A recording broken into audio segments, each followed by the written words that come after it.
Hello everyone, कैसे हैं आप सभी? लेजेंड से बातचीत के आज के एपिसोड में आप सभी का स्वागत है। आज के जो हमारे लेजेंड है वो he himself is a CFA society के आज के दिन वो वाइस चेयरमैन भी है। उसी के साथ-साथ डीएसपी म्यूचुअल फंड्स में he is heading passive management. Anil sir, आपका स्वागत है हमारे इस फैमिली में, इन्वेस्ट आज पर कल की फैमिली में। थैंक यू वेरी मच आनंद। सबसे पहला क्वेश्चन अनिल सर आपके साथ यही है कि अभी रिसेंटली क्या हुआ है सर, 31st मार्च को P ratio all of a sudden 40 दिख रहा था, दिखते दिखते अचानक से एक ही दिन पे 33 हो गया। इसका क्या इम्पैक्ट है, क्यों हुआ, कैसे हुआ और क्या इसका रेलेवेंस है सर? देखिए, जो पी रेशियो है माइट बी एक ईज़ी टू अंडरस्टैंड कॉन्टेक्स्ट में पहले मैं बता दूँगा कि प्राइस टू अर्निंग्स। तो एक जैसे अपन बोले कि भई एक इंडिविजुअल कंपनी रही या तो एक पर्टिकुलर इंडेक्स रहा जैसे निफ्टी 50 इंडेक्स का जैसे आपने एग्ज़ाम्पल लिया, तो उसका सालाना अर्निंग्स या प्रॉफिट कितना होता है और आप उसके लिए क्या प्राइस या भाव देते हैं। तो मान लीजिए कि एक पर्टिकुलर कंपनी है, उस एकदम सिंपल एग्ज़ाम्पल के हिसाब से बताता हूँ। मान लीजिए कि उसका 10 करोड़ का प्रॉफिट है साल का और आप वो कंपनी को खरीदने के लिए 100 करोड़ पे कर रहे हैं।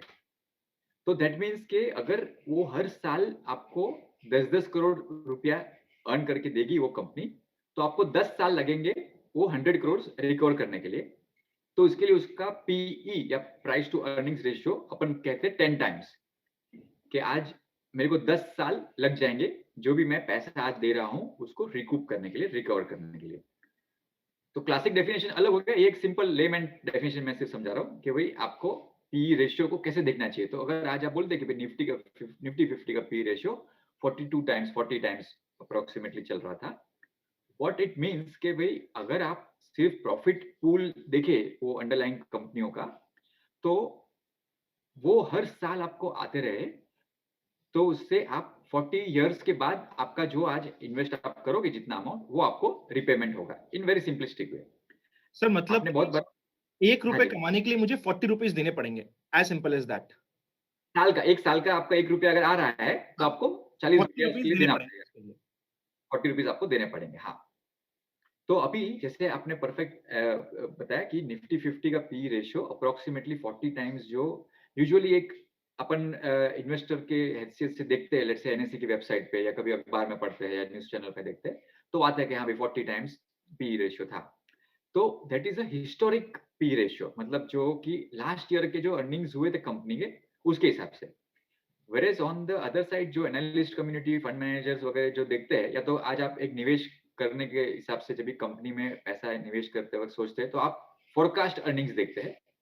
तो वो एक अलग रेशियो है। ये हिस्टोरिकल रेशियो का काउंट जो रहता है 40 टाइम्स जो था, तो उसमें एक बहुत ही इम्पोर्टेंट चेंज ये आया है कि एनएससी पहले जो रेशियो डिक्लेयर करता था, वो कंपनी के स्टैंड अलोन अर्निंग्स के बेसिस के ऊपर डिस्क्लोज़ करता था। और अब क्या हुआ है कि हर एक कंपनी का कंसोलिडेटेड अर्निंग्स रिपोर्ट हो रहा है। कंसोलिडेटेड मतलब जो कंपनी के सब्सिडियरीज़, जॉइंट वेंचर्स वगैरह होंगे, उसको भी एक साथ में लेके वो कर देगा। तो might be in a very simple example let's say आज आप माइट बी एक कोई लार्ज कंपनी जो फार्मास्यूटिकल बिज़नेस में है, तो उसमें आप निवेश करते हैं और उसकी 3 सब्सिडियरीज़ है। एक सब्सिडियरी सिर्फ़ कॉन्ट्रैक्ट मैन्युफैक्चरिंग करती है, which is a set process खाली मैन्युफैक्चरिंग होके माइट बी एक्सपोर्ट होता है। तो उसका एक अलग अलग प्रॉफिट पूल्स होगा। व्हेरेas जो रिसर्च एंड डेवलपमेंट होता है उसका अलग होगा कि रिसर्च एंड डेवलपमेंट में ज़्यादा एक्सपेंडिचर इनकर हो रहा है। बट जब आप उस कंपनी के शेयर खरीदते हैं, तो आपको तो हर एक उसकी सब्सिडियरी में भागीदारी मिल ही रही है। तो अर्निंग्स भी आपको वही लेना है। तो एकदम strictly speaking any which ways आपको कंसोलिडेटेड अर्निंग्स ही देखना था। पर प्रॉब्लम क्या हो रहा था आनंद जी कि पहले जो कंपनियाँ अपना रिजल्ट्स डिक्लेयर करती थी एवरी क्वार्टरली बेसिस पे, उसमें कंसोलिडेटेड अर्निंग्स डिक्लेयर करने का रूल नहीं था मैंडेटरी। तो काफ़ी कंपनीज़ दे रही थी, कुछ-कुछ कंपनीज़ नहीं दे रही थी। तो it was very difficult to gather that data. But अभी क्या हुआ है कि वो कंपल्सरी हो गया हर एक कंपनी को अपना अर्निंग्स डिस्क्लोज़ करने के लिए एवरी क्वार्टर। तो उसके चलते एक बहुत ही ये अच्छा पॉजिटिव स्टेप है in fact which will give a more clear picture and good understanding कि किस हिसाब से वो कंसोलिडेटेड अर्निंग्स यूज होता है। सर इसमें पॉजिटिव इम्पैक्ट है तो क्या-क्या इम्पैक्ट्स पॉजिटिव आएँगे, क्या-क्या नेगेटिव आएँगे? क्या एक्चुअली इम्पैक्ट होने वाला है? Sure, sure. तो इफ यू परमिट, मैं एक एक छोटा सा एक टेबल है, एक स्लाइड है, अगर मैं वो ओपन करके आपको दिखा सकूँ। Sure sir. तो ये जो एक बेसिक चीज़ जो मैं बता रहा था कि पहले क्या होता था कि एक स्टैंड अलोन अर्निंग्स लिया जाता था और अभी कंसोलिडेटेड अर्निंग्स लेंगे। तो उससे क्या हो रहा है कि पूरी कंपनी और उसकी अंडरलाइंग सब्सिडियरीज का अपने को अर्निंग्स का कैलकुलेशन मिल जाता है, which is a more good and better and true and fair correct representation of the ownership of that particular shares. तो एज ए एग्जाम्पल, जैसे अगर अब मैं बोलूँ कि भाई इससे क्या हो सकता है, किसी में पॉजिटिव भी हो सकता है, किसी में नेगेटिव भी हो सकता है। जैसे कुछ कंपनीज हुँ, कंसोलिडेटेड लेवल पे प्रॉफिटेबल बन जाएगी। जैसे यही एग्जांपल अगर अपन लेते हैं कि कोई बड़ी फार्मा कंपनी है। एग्जांपल क्यों मैं ले रहा हूँ, क्योंकि उसमें बहुत कॉमनली ये देखा जाता है कि भाई रिसर्च एंड डेवलपमेंट का भी बहुत इंपॉर्टेंट एक इन्वेस्टमेंट है, वो कंपनी के फ्यूचर के लिए उसको करना ही पड़ता है ऑन गोइंग बेसिस पे। एट द सेम टाइम या तो कभी-कभी अलग डिवीजन होता है या कभी अलग सब्सिडियरी होती है, which are involved in manufacturing and day to day operations. हुँ, हुँ, हुँ, हुँ, तो अगर कंसोलिडेटेड लेवल पे अपन देखें तो प्रॉफिटेबल बन जाती है। तो मान लीजिए आप इवन निफ्टी 50 या निफ्टी 100 या कोई भी कम 2-4 एग्जांपल देख लेंगे तो आपको ऐसे काफ़ी एग्जांपल्स मिल जाएँगे। Similarly on the other side काफ़ी कंपनी ऐसा हो सकती है जिसमें अगर आप ग्रुप लेवल देखने जाओ सेकंड लेयर पे, तो लॉस भी बन जाता है। हुँ, हुँ, हुँ, हुँ, हुँ, तो ऑपरेटिंग कंपनी जो है उसमें आप प्रॉफिट कमा रहे हो तो आपको इंडेक्स लेवल पे या वो कंपनी का पीई देखो तो पॉजिटिव लगता है। बट अगर जब भी आप उसमें अंडरलाइंग इनकॉर्पोरेट कर देते हैं, मान लीजिए कि कोई बहुत बड़ी स्टील कंपनी है, हुँ, जिसका बिज़नेस ऑपरेशंस बहुत फर्स्ट क्लास चल रहा है, डिमांड पिकअप है, तो उसमें प्रॉफिट दिख रहा है। हुँ, और उसकी कोई ग्लोबल सब्सिडियरीज़ है, दूसरी कोई कंट्रीज़ में। मान लीजिए वो कंट्रीज़ में because of supply disruption in the last 1 year या प्लांट बंद पड़े हुए हैं, कोल या पावर नहीं मिल रहा है, डिमांड का कोई इश्यूज़ है, कुछ भी इश्यूज़ हो सकता है। तो माइट बी वो ग्लोबल सब्सिडियरी में उसको बहुत बड़े लॉस हो रहे हैं फॉर एग्ज़ाम्पल। हुँ, तो हुँ, जब अपन कंसोलिडेट करेंगे तो इनफैक्ट जो प्रॉफिट था वो कन्वर्ट होके लॉस में बन जाएगा। तो दोनों तरफ है सर। तो as a investor it is important कि ये जो चेंज हुआ है, इससे बोथ वेज़ एक इम्पैक्ट आ सकता है कि भाई कंसोलिडेटेड अर्निंग्स लेने पे कुछ कंपनी में प्रॉफिट भी दिख सकता है, कुछ में कम भी दिख सकता है। निफ्टी 50 इंडेक्स अपन देखिए जो 50 स्टॉक्स है उसमें, then yes definitely it has converted into the positive approximately there. उसमें मेरे जो एक एनालिसिस के हिसाब से देखे थे हमने, अप्रॉक्सिमेटली 9 कंपनीज़ थे ब्रॉडली, जिसमें कि प्रॉफिट कम हो गया या लॉस हो गया और बाकी जो कंपनीज़ है उसमें प्रॉफिट थोड़ा-सा इंक्रीज़ हो गया। हुँ, So hmm, overall on the basis of the index of Nifty 50 earnings became little bit higher। तो उसके हिसाब से जैसे अपन ने पीछे देखा कि फॉर्मूला के हिसाब से प्राइस टू अर्निंग्स, तो अर्निंग्स जितना मेरा बढ़ गया तो मेरा पी रेशियो वो हिसाब से कम हो गया। तो मेरा पी जैसे आपने परफेक्ट नंबर बताया 40.4 टाइम्स चल रहा था और 31 मार्च को फिर वो आगे 33 टाइम्स डिस्प्ले हो गया है मतलब। सर इसमें इन्वेस्टर्स का एक क्या दिमाग में क्वेश्चन आता है। अनिल सर देखिए जैसे आप इंडस्ट्री से हैं, मैं शायद थोड़ा बहुत समझता हूँ चीज़ों को, हम भी इंडस्ट्री से हैं, तो हम ये समझते हैं कि जब पेंडेमिक की सिचुएशन आती है, हमें पी रेशियो पे ज़्यादा ध्यान नहीं देना होता, शायद पीबी रेशियो या कॉम्बिनेशन ऑफ बोथ इंपॉर्टेंट हो जाता है। बट काफ़ी सारे रिटेल इन्वेस्टर्स थे जो सिर्फ ब्लाइंडली फॉलो कर रहे थे कि यार पी रेशियो इंपॉर्टेंट होता है। जब से पी रेशियो 30-35 के ऊपर गया उनको लग रहा है मार्केट महँगा है। 40 पे गया उनको लग रहा था कि चलो हमारा डिसीजन ठीक है, मार्केट महँगा है। ऑल ऑफ अ सडन एक दिन वो 40 से रिड्यूस होके 33 हो जाता है और उन्हें ऐसा लगता है कि यार ये तो हमारे साथ फ्रॉड हो गया या ये तो हमारे साथ धोखा हो गया कि हम तो जो बेसिस रखे थे वो बेसिस ही गलत था और हमने इसी चीज़ को मानते हुए कि ये महँगा है इन्वेस्ट नहीं किया और अब तो आपने इसको सस्ता कर दिया। अब उनके माइंडसेट को अब कैसे आंसर दिया जाए? देखिए सर, ये जो आपने बात बताई, ये किसी भी डिसीजन मेकिंग में जो बेस्ट अवेलेबल इंफॉर्मेशन और डेटा रहता है, उसी के ऊपर आप और मैं या निवेशक कोई भी डिसीजन ले पाता है। हुँ, हुँ, हुँ। करेक्ट? जैसे आपने बताया कि भई of course there is a logical understanding. आप किसी कंपनी में निवेश कर रहे हैं, तो आपको उसकी सब सब्सिडियरीज़ का हिस्सेदारी मिल ही रही है, हुँ, हुँ, ठीक है? हुँ। बट अनफॉर्च्यूनेटली उसका रिपोर्टिंग कंसोलिडेटेड लेवल पे हो नहीं रहा था। हुँ, हुँ, हुँ, हुँ। होता था, एक ही बार होता है, साल में एक बार जब भी एनुअल रिपोर्ट बनती है मार्च में, तभी तो ऑफ कोर्स सब कुछ दिखता ही है। ओके, बट क्वार्टरली बेसिस पे एवरी पीरियडिक बेसिस पे जब भी रिपोर्ट होता है अर्निंग्स, तो उस टाइम पे वो अवेलेबल ही नहीं हो रहा था। तो उसके चलते जो पहले भी जो अंडरस्टैंडिंग था, इट वाज़ नॉट कि भई इट वाज़ अ रॉन्ग कि जैसे आपने बोला कि भई कोई गलत अंडरस्टैंडिंग नहीं हो रही थी, पर जो बेस्ट अवेलेबल डेटा है उस पीरियड में मतलब उसके हिसाब से काम चल रहा है। आज मान लीजिए कि आपको सिंपल आई मीन कॉन्टेक्स्ट में कहा जाए कि भई आप हर एक वो 50 कंपनी का एनुअल रिपोर्ट देखिए मार्च का और उसके हिसाब से आप डिसीजन लीजिए। तो जैसे आपने बताया कि it is not the I mean, possibility for every retail investor or everybody to be able to do it. Even large institutional players will take time to absorb that, analyze that, and take the investment decision. तो एक जो कहते हैं ना कि मैं जहाँ तक बोल सकता हूँ कि ये जो चेंज हुआ है, in fact it's a very positive change. It will now give much more granular I mean better data कि भाई रियलिस्टिक डेटा जो है वो आपको मिलेगा. सर मतलब इसमें हम दो छोटी सी चीज का कंक्लूजन बना सकते हैं क्या? सर पहला तो ये कि हमें डेटा को यूज करना है, but with a pinch of salt, थोड़ा सा एक बार सोच समझ के यूज करिए। और सेकंड इंपॉर्टेंट पॉइंट, कोई स्टैंडर्ड मत बना लीजिए कि बस 30 तक ही जा सकता है। ऐसा किसी बाइबल में या किसी बुक में नहीं लिखा है कि बस ये 30 तक ही हो सकता है या ये 35 तक ही हो सकता है। Investment is more about subjective matter, तो उसको सब्जेक्टिव ही रहने देते हैं और अपने हिसाब से एनालाइज करना जरूरी हो जाता है। आपने बहुत ठीक कहा कि कोई एक चीज के ऊपर अपन होल्ड करे वो भी ठीक नहीं है.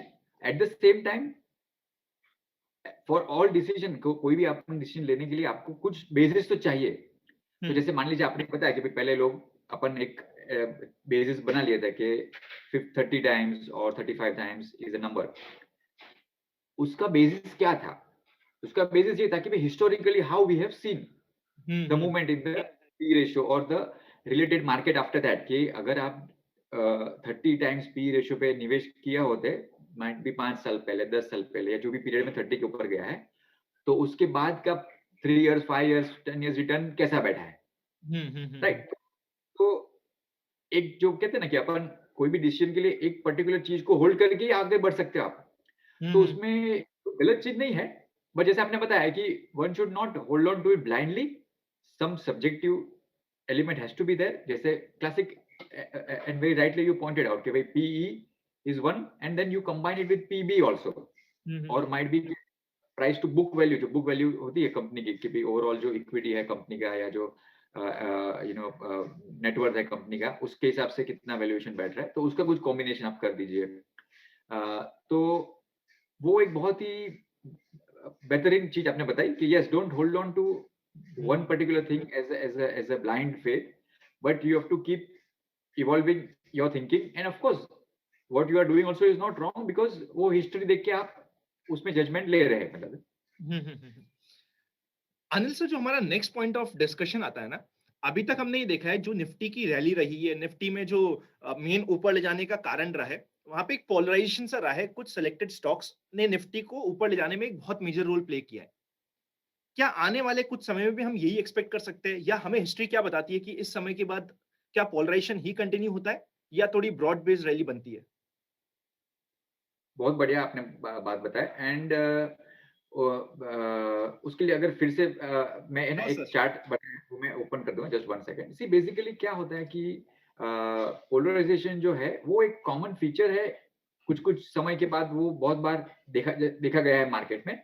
जैसे कि आपने अभी पहले बताया, जरूरी नहीं है कि जो पहले देखा गया ऑलवेज आएगा ही, बट यस उसको एक बेस लेके अपन मान सकते हैं. तो अगर आप देखिए कि लास्ट अबाउट 2 साल before the crisis started, like just before the crisis started, तो जिस हिसाब से Indian market as well as जिस जिस तरह से अपन ब्रॉड ग्लोबल मार्केट्स भी देखे हैं, उसमें क्या हुआ था कि एक एक टाइप का क्वालिटी बेस्ड अप्रोच फोकस आ गया था कि पीपल वर फोकसिंग ऑन कि ओनली मेरे को गुड क्वालिटी कंपनीज में इन्वेस्ट करना है for various reasons. One was कि भाई ओके जो रिकवरी हो रही थी, ग्रोथ आ रहा था, उसमें थोड़ा बहुत फोकस था क्वालिटी के ऊपर. उसके बाद जब भी 2020 का स्टार्ट हुआ और suddenly we got into the crisis situation, तो उसके बाद क्या हो रहा था कि people got the thing very clear in mind कि government as well as central banks दोनों का कोऑर्डिनेटेड एक बहुत बड़ा एफर्ट था, जिससे कि क्राइसिस का इम्पैक्ट सबसे मिनिमल हो सके। बिल्कुल तो ठीक। एक मॉनेटरी स्टिमुलस, फिस्कल स्टिमुलस दोनों साथ मिलके चल रहे थे और हम्म। नॉट जस्ट इंडिया में, हर एक ग्लोबल मार्केट्स में। लाइक मैं मतलब रिकॉल करता हूँ आज सपोज एग्जैक्टली 8 एक महीने पहले 7-8 महीने पहले जब भी आईएमएफ जो इंटरनेशनल मॉनेटरी फंड है उसका अभी रिसेंट मीटिंग हुई थी लास्ट वीक में। तो उसके पहले की जो मीटिंग हुई थी अबाउट 6 मंथ्स बैक, उस टाइम पे आईएमएफ ने पूरे सब उसके मेंबर नेशंस जो 180 190 कंट्रीज है उनको एक मैसेज दिया कि भाई ये टाइप का जो आपका मॉनेटरी और फिस्कल स्टिमुलस है वो उसको आप कंटिन्यू रखना, सो हम्म। दैट एक डैमेज न हो जाए इकोनॉमी में। तो उससे क्या हो रहा था कि बहुत सारा लिक्विडिटी जनरेट हो रहा था, बट निवेशकों को उसको इन्वेस्ट करने में फिर भी थोड़ा कंफर्ट नहीं आ रहा था। तो दे केप्ट ऑन बाइंग और चेजिंग सिर्फ specific good quality large cap names. तो इंडिया में भी जैसे आप देखेंगे कि भाई वो था जो अपना ऋतिक स्टॉक्स चल रहे हैं, तो ऋतिक स्टॉक्स ही चल रहे हैं। लाइकवाइज यूएस में फैंग्स या फिर उसमें अलग अलग आए फैंगमैन्स या similar like those kind of names. प्लैंक्स चले थे तो बिल्कुल। हाँ, तो it was a very narrow based rally, पर हम्म। एट सम पॉइंट फिर वो रैली के बाद पर्सन विल स्टार्ट क्वेश्चनिंग कि भी उसमें जो भी मेरा वैल्यूएशन इतना एक्सपेंसिव लग रहा है तो कितना मैं उसमें और निवेश करूं। तो एक एक्सपेक्टेशन बिल्डअप हो ही रहा था कि gradually now rest of the money which will flow into a broad based rally. Hmm. तो जैसे कि लास्ट ईयर बहुत सारी लिक्विडिटी क्रिएट हो रही थी, बट इन्वेस्टर को कंफर्ट नहीं था, तो सब रिस्क फ्री एसेट में ही बैठा था पैसा, globally as well as India में। मान लीजिए आज आपके मेरे पास भी जो पैसा था अपन ने उसको सेफ जितना हो सके भाई चलो लिक्विड एसेट्स में रख दिया या गवर्नमेंट सिक्योरिटीज टाइप या जहाँ पे भी कोई भी अपने को रिस्क नहीं लगता है। वैसे ही ग्लोबल मार्केट्स में कि भी वो यूएस गवर्नमेंट ट्रेजरीज में या कोई भी रिस्क फ्री एसेट में पार्क हो रहा था। जो धीरे धीरे जैसे सेंटिमेंट चेंज हुआ तो वो रिस्क एसेट्स में आना स्टार्ट हो गया। तो उसके चलते निवेशकों ने ये जो देखा कि भाई हाँ अभी मेरा इक्विटी में भी जो रैली अभी आएगी मेरे को अभी निवेश करना है, तो वही सेम क्वालिटी स्टॉक्स में लेके मैं कितना इन्वेस्ट करूंगा। तो एक ब्रॉड बेस्ड रैली स्टार्ट होना इट वाज इनएविटेबल, मतलब वो होना ही था, मतलब कि भाई तो मिड एंड स्मॉल कैप में भी फ्लोज आने लगे। Even with in large cap Hrithik stocks और फैंग स्टॉक्स यूएस में छोड़ के दूसरे स्टॉक्स में पैसा ज्यादा आने लगा। तो वो एक जो ट्रेंड चेंज हुआ, मतलब तो that I think was a very important change which has come up in the past few months, and I think for the next some time it should continue ideally. Sir ये जो हम पैसे की बात कर रहे हैं ये सिर्फ हम फॉरेन इंस्टीट्यूशन के मनी की बात कर रहे हैं, जैसे फॉरेन जब भी इंडिया में पैसा लगाता है उनके कुछ सेलेक्टेड स्टॉक से सेलेक्टेड काउंटर से वो वहीं पे ज्यादा फोकस करते हैं क्योंकि वहां पे उन्हें कंफर्ट आता है। तो क्या हम ये एक्सपेक्ट कर सकते हैं कि आने वाले समय में एफआईएस का भी पैसा ब्रॉड बेस जा सकता है, या it is more about domestic institution, domestic investors, domestic funds? देखिए अनिल जी, मेरे हिसाब से ये एफआई या डोमेस्टिक का ऐसा नहीं, एक जनरल मार्केट एलोकेशन का बात है। तो I will take it again with a specific example जो मैंने पहले भी बताया। I will just show one chart over there. जैसे आज जो अपन मैं बता रहा था, सिर्फ इंडिया में नहीं इवन ग्लोबल मार्केट्स में ये हो रहा था कि एस&पी 500 का अगर आप देखिए तो ये जो लाइन दिख रही है ये टॉप 50 स्टॉक्स जो थे एस&पी 500 के, उसका वेटेज किस हिसाब से इंक्रीज होते गया था। तो आप देखिए कि towards the end of December, I mean last quarter of December, अगस्त में it had risen to about 56%। तो उससे फिर थोड़ा-सा बाद में वो वापस नीचे आना स्टार्ट हुआ। तो similarly it was not frankly about कि ग्लोबल इन्वेस्टर क्या देख रहे हैं। हर एक इन्वेस्टर अपनी मार्केट में, तो आज जो यूएस के इन्वेस्टर थे, वो उनकी खुद की मार्केट में भी जो एस&पी 500 है, जो यूएस मार्केट की लिस्टेड स्टॉक बास्केट देखी जाती है, जैसे अपने इंडिया में यूजुअली अपन निफ्टी 50 देखते हैं, उसी हिसाब से यूएस मार्केट में अपन उनका एस&पी 500 देखते हैं। तो उसमें भी अगर आप देखें तो ये टाइप का एक पोलराइजेशन विजिबल हो रहा था। तो इवन इंडियन मार्केट में अगर आप देखें तो इट्स नॉट के डोमेस्टिक का व्यू अलग था या एफआईआई का अलग था।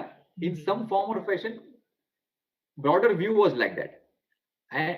और अभी वो जो ब्रॉडर व्यू है बोथ एफआईआईस का एज वेल एज डोमेस्टिक का, again not about anything stock specific, but एक जनरल ट्रेंड के हिसाब से कि कुछ कुछ स्टॉक्स जिसमें बहुत वैल्यूएशन अभी स्ट्रेच लग रहा था, जो पोलराइजेशन अपन कह दीजिए या पोलराइजेशन को सिंप्लीफाई कर दीजिए कि भाई एक ही सेगमेंट में बहुत पैसा चेज़ हो रहा था, वो अभी ब्रॉड बेस्ड हो गया है और हो रहा है अभी भी as we speak. I mean you know that is how the trend has been we have been observing in the market. Sir मतलब पोलराइजेशन मतलब कि वही टॉप 10, 15, 20, 25 स्टॉक्स में ही सारा पैसा जा रहा था। अब वो ब्रॉड बेस हर जगह जाना स्टार्ट होगा। Correct, correct, yes, yes. ऐसी सिचुएशन में इन्वेस्टर क्या करे? वेरी गुड कैसे पॉइंट। मतलब देखिए नहीं, नहीं, फेयर इनफ। तो आज आज अगर जैसे मान लीजिए कि अपन ये वीडियो से बाहर निकल जाते हैं और अपन ले पर्सन ऑन द स्ट्रीट है, like you know like like a retail individual, तो मैं बोलूँगा ना कि ठीक है अनिल भाई, आपने मेरे को ये सब ज्ञान दे दिया कि अच्छा ग्लोबल मार्केट ये हो रही है, ये पोलराइजेशन का मीनिंग अनंत जी ने समझा दिया कि कैसे अपने को देखना चाहिए, पीई कैसे देखना चाहिए। बट मैं क्या, मेरे को क्या चाहिए, मतलब effectively what what end of the day I want. तो आज एक अगर आप कॉमन निवेशक का अपन देखें तो what investor wants, I just summarize in 3 points in my view, कि आपको वाओ क्या सर! चाहिए आपने या तो इतनी सारी स्लाइड्स की प्रिपरेशन करी ना, सॉरी आई एम थोड़ा-सा बीच में आपको रोक रहा हूँ बट मज़ा आ गया सर, आपने तो बहुत मज़ेदार स्लाइड्स बनाई है। हाँ सर। थैंक नहीं, तो मैं वही सोचा कि कभी-कभी क्या निवेशकों को जब भी अपन बात करते हैं तो सिर्फ एक डिस्कशन होता रहे, तो फाइनली वो बोले कि ठीक है साहब, ज्ञान ले लिया, ज्ञान लेने के लिए तो मैं अनंत जी के चैनल पे क्यों, मैं किताब पढ़ लूँगा। Practical after that what Anandji's channel will tell me कि भाई what I am looking for, what I want at the end of the day, हुँ, कि हुँ। आज मैं एक नॉर्मल इन्वेस्टर हूँ, right? Every morning I go for a walk in the park, you know I see like swans, white swans. Suddenly one day I see a black swan. मतलब इतना uncertainty create हो गया market में, या मेरे मेरे मेरे पर्सनल इन्वेस्टमेंट के लिए या मेरे पर्सनल लाइफ के लिए। ठीक है, ब्लैक स्वान मैंने क्यों रखा, क्योंकि just I will divert 1 minute, but ये एक काफ़ी काफ़ी लोगों को ऑलरेडी जान रहेगी, अदरवाइज़ ये एक 2008 क्राइसिस के टाइम पे बहुत फेमस हो गया था ये टर्म ब्लैक स्वान, कि भाई हुँ, स्वान यूजुअली व्हाइट ही होते हैं, ब्लैक स्वान कभी किसी ने देखा नहीं, बट कभी एक बहुत ही रेयर सिचुएशन में आ गया which can have very big impact on your personal life और ऑन योर पोर्टफोलियोज और on the way of operating as a normal flow. कि आज नॉर्मल केस में एवरी डे मैं वॉक पे जाता हूँ एक पार्क में और उधर एक पॉन्ड है, वहां पे स्वान्स दिखते हैं, तो स्वान हुँ। तो ब्लैक ही व्हाइट होते ही, ब्लैक कभी देखा ही नहीं, बट एक दिन आ गया तो बहुत सडनली चेंज आ गया। तो उसके चलते एक एक आम आदमी या एक निवेशक क्या चाहेगा कि भई मेरा जो इन्वेस्टमेंट हो रहा है, उसमें मैं कैसे रिटर्न जनरेट करूँ? कैसे अल्फा अल्फा मतलब कि भई जो बेंचमार्क है या इंडेक्स है उससे थोड़ा ज़्यादा रिटर्न या बेटर रिटर्न मैं कैसे जनरेट करूँ? विथ अ गुड डाइवर्सिफिकेशन, कि भी अच्छे से वो डाइवर्सिफाई हो, थोड़ा इक्विटी में पैसा हो, थोड़ा बॉन्ड में, डेट में पैसा हो, माइट बी थोड़ा बहुत गोल्ड में, रियल एस्टेट वगैरह में, या जो भी हिसाब से डाइवर्सिफाइड पोर्टफोलियो रहे मेरा। जिससे कि और कैसे मैं उसको सडन अनसर्टेनिटी या यू नो अनएक्सपेक्टेड वॉलेटिलिटी से प्रोटेक्ट करूँ, राइट? तो इफेक्टिवली जो इन्वेस्टर को चाहिए, वो तो एंड ऑफ द डे ये है कि भई मैं ये सबको यूज़ करके कैसे एक मेरा पोर्टफोलियो में इन्वेस्ट करूँ। तो जैसे आपने कहा कि भई ओके, बहुत ही इम्पोर्टेंट चीज़ जो थी कि भई मान लीजिए आप एक वेल डाइवर्सिफाइड पोर्टफोलियो रखिए। आप ये देखिए कि किस हिसाब से मेरे पोर्टफोलियो में ये टाइप का पोलराइजेशन अगर हो रहा है, might be for few stocks और might be very important also for few assets. हुँ, हुँ, हुँ, फ्यू हुँ, हुँ। Asset class. आज आज मैंने पहले आपके चैनल पे दूसरे भी कुछ यूज़फुल वीडियोज़ देखे जहाँ पे आपने डाइवर्सिफिकेशन के बारे में हुँ, हुँ। इन्वेस्टरों को और निवेशकों को, आपके आपके व्यूअर्स को इन्फॉर्म किया है कि भई कैसे आपको फिक्स्ड इनकम भी, थोड़ा डेट भी होना चाहिए, एफडीज़ वगैरह होने चाहिए, प्लस इक्विटी भी होना चाहिए, प्लस थोड़ा गोल्ड भी होना चाहिए, यू नो। तो you have to have a good well diversified portfolio, not just at stock level but also at asset class wise। हुँ, हुँ, हुँ। हालाँकि ऑफ कोर्स ये सेशन में अपन सिर्फ इक्विटी के बारे में बोल रहे हैं, तो मैं उसमें ज़्यादा नहीं जाऊँगा, but just two important point. तो उसमें जिस हिसाब से एक ट्रेंड अपन देख रहे हैं कि भई avoid that kind of a polarisation, हुँ, तो हुँ। Might be simple form of कि भई हाउ इन्वेस्टर, जो निवेशक को अगर अपन देखें कि सेम जो अपन ने पोलराइजेशन देखा कि एस&पी 500 में, वैसे अपन निफ्टी 50 में भी जो देख रहे थे कि भी अच्छा बहुत ही से सिंपल वे में कुछ ही स्टॉक्स एकदम रन अप हो रहे थे। तो टॉप 10 स्टॉक जो थे निफ्टी 50 में, उनका वेटेज चलते-चलते 62% जितना हो गया था। तो आज एक ₹100 का पोर्टफोलियो है, उसमें टॉप 10 स्टॉक्स आपके जो सिर्फ इतने ही स्टॉक में आपको इतना 62 एलोकेशन हो रहा है। तो हम हिस्ट्री में गए 2002 से, कि जभी-जभी 60% के आसपास के ऊपर गया है टॉप 10 का वेटेज, उसके बाद में बॉटम के जो स्टॉक्स थे, उनका परफॉर्मेंस थोड़ा ज़्यादा बेटर आया है। हम्म। तो कहने का मतलब क्या है कि जभी भी ये बात नहीं है कि जो टॉप के स्टॉक्स थे वो खराब परफॉर्म करेंगे, बट ये है कि बॉटम के स्टॉक्स थे उनका थोड़ा परफॉर्मेंस रिलेटिवली ज़्यादा बेटर बैठेगा। जैसे 2004 में हमने देखा कि after the peak polarization which we saw, तो उसके बाद के पीरियड में जो टॉप 10 स्टॉक्स थे उसका रिटर्न आया 26% माइट बी, और जो बॉटम के 30 स्टॉक्स थे उसका रिटर्न आया 53%। Just as an example I am sharing, तो कहने का मतलब क्या है कि आज एक निवेशक को अगर ये देखना है कि भई मैं मेरा पोर्टफोलियो कैसे एलोकेट करूँ, तो माइट बी सम रीअलाइनमेंट और सम रोटेशन अगर आप कर सकते हैं कि भई या तो आप ये टाइप का एक इक्वल वेट स्ट्रैटेजी में इन्वेस्ट कर दीजिए जिसमें हर एक स्टॉक का वेटेज थोड़ा बेटर एलोकेशन है, ना कि पोलराइज्ड हो रहा है पोर्टफोलियो बहुत ज़्यादा। या तो मान लीजिए कि आप ये कर दीजिए कि आपका पर्टिकुलर स्टॉक्स या सेक्टर्स में थोड़ा रीअलाइनमेंट वेटेज का कर दीजिए। तो उससे क्या होगा कि आपका इक्विटी एलोकेशन बना रहेगा, बट आपको जो स्टॉक्स में फ्यू स्टॉक्स में ज़्यादा रिस्क या ज़्यादा रिटर्न बैठ रहा है, वो थोड़ा-सा आपको कम हो जाएगा। तो माइट बी मैं एक simple example, sorry I will take one more minute because this is sure very sir, sure. Useful, this is very useful leaving out this chart and all कि भई टॉप स्टॉक्स में कितना weightage बैठता है या bottom stocks में कितना बैठता है। एक सिंपल एग्जांपल देता हूँ जो अपन सबके लिए बहुत पैशनेट है। अभी फिलहाल आईपीएल का सीज़न भी चल रहा है, हाँ, बहुत कंट्रोवर्शियल है। तो क्रिकेट से मतलब रिलेटेड जैसे एक एग्जांपल अगर अपन लेवे कि मान लीजिए एक आप क्रिकेट टीम के कैप्टन हैं, ठीक है? आप स्टार बैट्समैन हैं और आपके साथ आपका एक स्ट्रॉन्ग प्लेयर है जो फास्ट बॉलर है, और एक स्टार आपका एक बैट्समैन है जो मतलब 2020 में एकदम फर्स्ट क्लास उसका ट्रैक रिकॉर्ड और परफॉर्मेंस है, बराबर? बिल्कुल ठीक है। नाउ माइट बी आपकी टीम में वो पर्टिकुलर स्टार बैट्समैन अभी बिज़ी हो गया है, सपोज़ जस्ट रिसेंटली उसकी शादी हो गई है और थोड़ा-सा वो मतलब छुट्टी पे गया हुआ है फॉर एग्जांपल, ओके? किसकी तरफ हिंट एंड कर रहे हो सर आप? नहीं सर नहीं, मैं तो जस्ट एक एग्जांपल बता रहा हूँ। आपकी टीम में ठीक है। और और might B sorry and might be आप जो पिच पे आज का आपका मैच है, वो माइट बी पेस बॉलर के लिए काम ही नहीं कर रहा है, ठीक है? हुँ, तो आप कितना अकेले खेल रहेंगे? मतलब कि आपका पेस बॉलर उसका कुछ यूटिलिटी नहीं बैठ रहा है। जो आपका स्टार दूसरा एक बैट्समैन था वो है नहीं, तो आप कैप्टन हैं, चलो आप पुश करेंगे बट कितना करेंगे, राइट? तो you will always want as a captain of the team कि आपकी जो टीम होगी वो वेल डाइवर्सिफाइड है, करेक्ट? आपको ऐसे भी लगे आपको 1-2 स्पिनर चाहिए ही, है ना? हुँ। माइट बी और 2 अच्छे बैट्समैन चाहिए, और हर एक जन एक फर्स्ट क्लास विकेट कीपर होना चाहिए। अरे I am sorry, wicket keeper तो एक हुआ, सॉरी, हर एक जन एक फर्स्ट क्लास फील्डर होना चाहिए। हुँ, कि बोलते हैं ना, one each run stopped is run scored, like वो मतलब क्लासिक नेम, समटाइम्स लेटेस्ट नाम मेरे ध्यान में नहीं था, बट जॉन्टी रोड्स होता था कि भाई फील्डिंग में बेस्ट है, मतलब हर एक रन को कहाँ से भी वो डाइव मार के रोक लेता था। हुँ, तो फिर आपको भले पिच कैसी भी हो, आपका स्टार बैट्समैन छुट्टी पे भी हो, बट आपको मैच जीतने का बहुत ज़्यादा पॉसिबिलिटी बढ़ जाती है, हुँ। वे वेल डाइवर्सिफाइड एक टीम होनी चाहिए। तो उसी हिसाब से माइट बी आज आप देखिए कि भई इक्वल वेट स्ट्रैटेजी में कैसा होता है। Simple example of a Nifty equal weight strategy for example कि भई 50 स्टॉक्स और इक्वल वेट करना है मेरे को।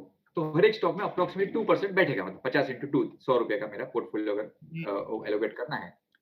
तो करंट सिचुएशन में जैसे अपन देखें कि भई जैसे अपन ने history again you made a very classic point in the earlier session कि भई just because something has happened in the past might not always same way it will happen. पर फिर भी अगर अपन एक उसका बेस लेके चले कि भई वापिस जिस हिसाब से पहले अपन देखे हैं bottom stocks will do better, then in that situation this kind of a depolarization as it starts playing out, तो कि निफ्टी के जो स्टॉक्स है again they are very large cap stocks, hence they are part of Nifty, right? But in hmm, Nifty 50 उसका weightage बहुत कम है, might B 0.5%, 0.2%, 0.5%, और ये इक्वल वेट में अपन उसको 2% वेटेज दे देते हैं। So hmm. we have seen in the past के during these periods of broad based economic growth, ये जो स्टॉक्स है वो अच्छा परफॉर्मेंस लाके देते हैं इन्वेस्टर को। So hmm, that is one of the just as a suggestive alternative one can look at कि भाई make sure your portfolio is well diversified across stocks and sectors as well as overall prudent asset allocation between equity, fixed income, gold, real estate, etc. Anil sir, कुछ छोटे-छोटे doubts है उसको मैं clear करना चाहूँगा। Sir सबसे पहला डाउट यहाँ पे अभी हम सिर्फ निफ्टी 50 की बात कर रहे हैं। अभी तक हम स्मॉल कैप, मिड कैप की बात ही नहीं कर रहे हैं, उनकी स्टोरी तो कंप्लीटली डिफरेंट होगी। श्योर। सर सेकंड, ये जो हम बात कर रहे हैं जैसे निफ्टी में कुछ स्टॉक्स हो सकते हैं उनका बहुत ज्यादा वेटेज है, जैसे फॉर एग्जांपल रिलायंस का 10% 14% के आसपास का वेट आज के दिन चल रहा है। तो जरूरी नहीं है कि रिलायंस हमारे पोर्टफोलियो में भी 14% हो, because Reliance is just an example, it's not any tip or any advice, it is just that उसका बहुत हेवी वेट है निफ्टी में। पर at the same time Nifty में कुछ ऐसे स्टॉक्स भी होंगे जिनका वेट बहुत कम है। जब यस। ऐसा होता है कि इनिशियल रैली में बहुत ज्यादा हेवी वेटेड स्टॉक्स ने बहुत आउट परफॉर्म करा और उनका वेट और ज्यादा बढ़ चुका है, तो आने वाले समय में जिन स्टॉक्स का वेट कम था उन उधर आउट परफॉर्मेंस के चांसेस बढ़ जाते हैं। परफेक्ट। यस। करेक्ट ना सर? यस। चलिए। परफेक्ट। यस। Exactly right. तो सर अभी हमने यहां तक सीखा, अब सिर्फ यहां से गाइडेंस क्या है सर इन्वेस्टर्स के लिए? कोई इंपॉर्टेंट पॉइंट्स, गाइडेंस या टेक होम्स, कैसे इसको अप्लाई करें? देखिए, जैसे मैंने कहा कि एक पर्टिकुलर चीज़ है अप्लाई करने के लिए कि आप आपका इन्वेस्टमेंट को फ़ोकस्ड वे में एलोकेशन के हिसाब से चलते रहिए कि कितना एलोकेशन चाहिए।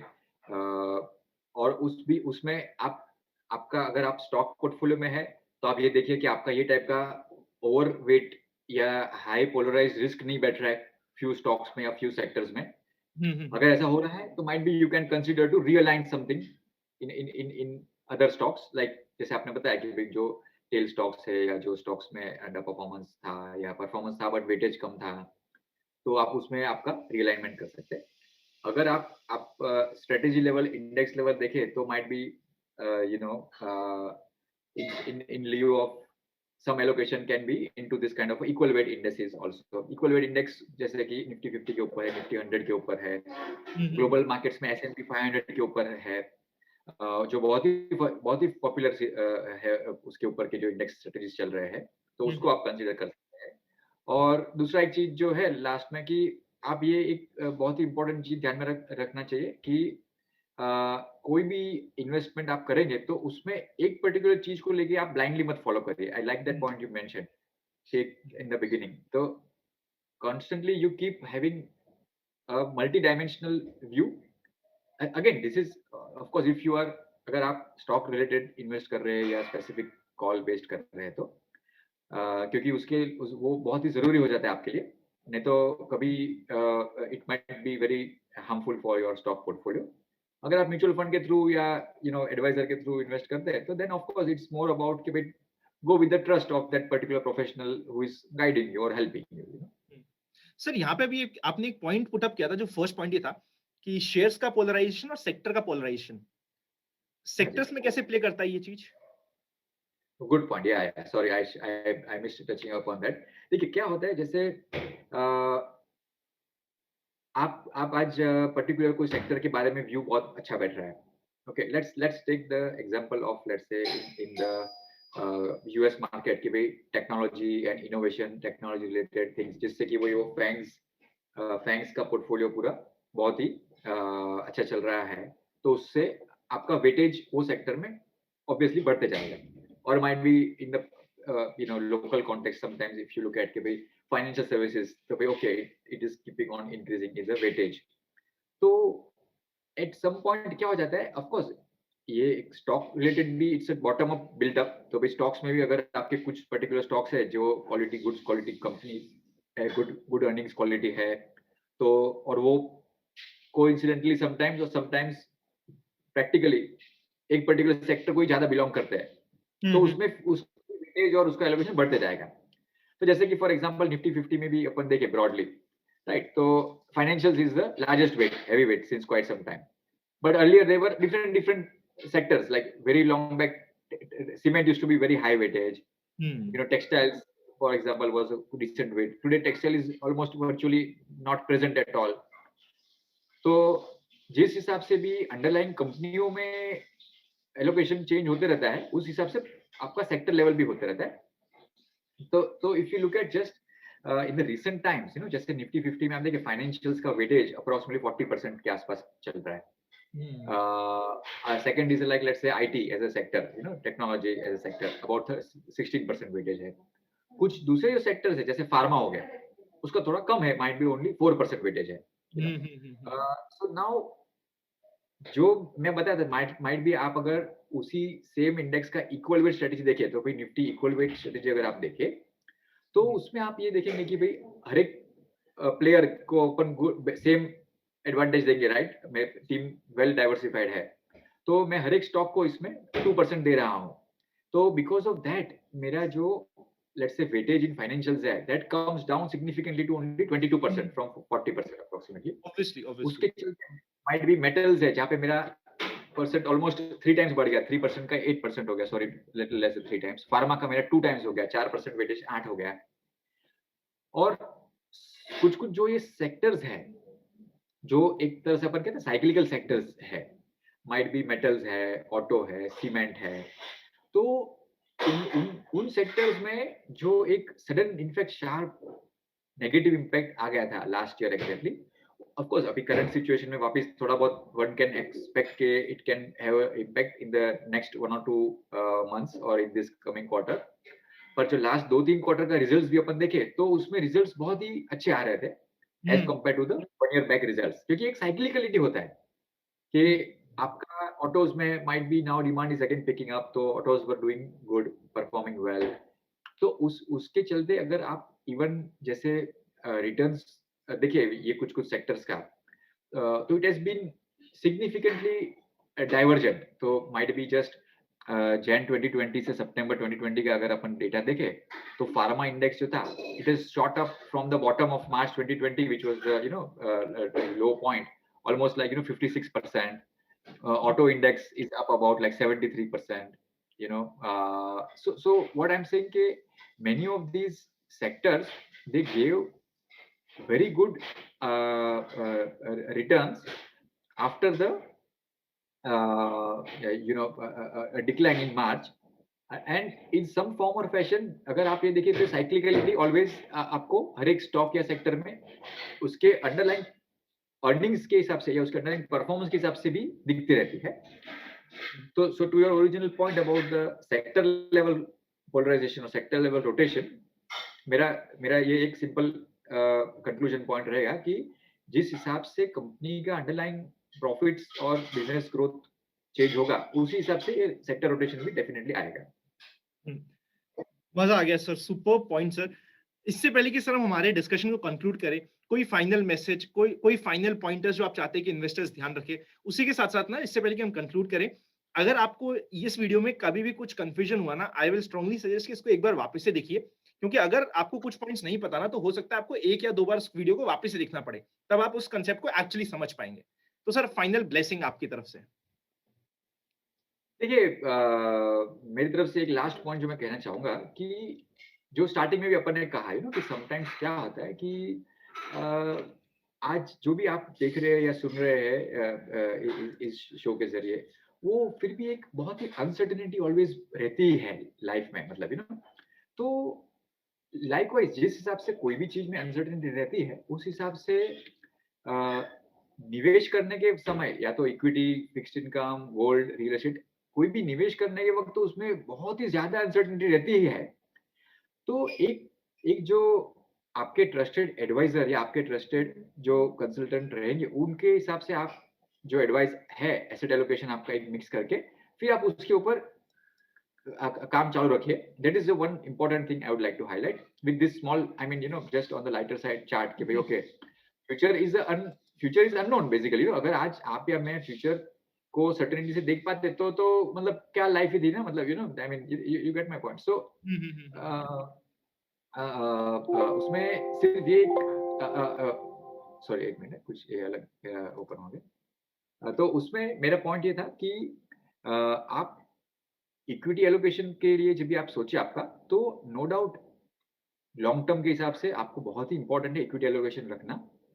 नो डाउट आपको एक वेल डाइवर्सिफाइड पोर्टफोलियो के हिसाब से डेट भी चाहिए ही ऑलवेज आपके पोर्टफोलियो में, तो वो आप रखिए। और जो एक है ना कि भाई आप रूल बेस्ड, इंफॉर्मेशन बेस्ड काम करते रहिए। तो जैसे आपने एसआईपी चल रहा है तो एसआईपी या एसटीपी चलते रहने दीजिए, या जो भी कुछ आपका एलोकेशन है वो आप चलते रहने दीजिए। डोंट हैव ह्यूमन बायस, मतलब ह्यूमन बायस जहाँ पे भी क्रिएट होता है तो वो very often it becomes challenging to then come back to your original required allocation. So वो एक last मेरा request रहेगा कि भाई be very calm about your allocation. Don't have the thing कि boss I want to chase little bit extra return at some point of time, focus on your long term approach. थोड़ा intermittent chase करने के उसमें आप long term आपका focus मत lose कर दीजिए. ब्यूटीफुल सर, आपने बिल्कुल ठीक पॉइंट बोला. सूटेबिलिटी को ध्यान रखना जरूरी है. जस्ट बिकॉज मेरे दोस्त को या मेरे रिलेटिव को कोई ज्यादा रिटर्न्स मिल रहे हैं, मैं अपनी सूटेबिलिटी को ऊपर नीचे कर दूं, वो एक गलत बात हो गई. करेक्ट, यस, मजा आ गया sir. Thank you so much for taking out time and having a discussion with all of us. Thank you so much Anil sir. Most welcome Anand, always pleasure to talk to you.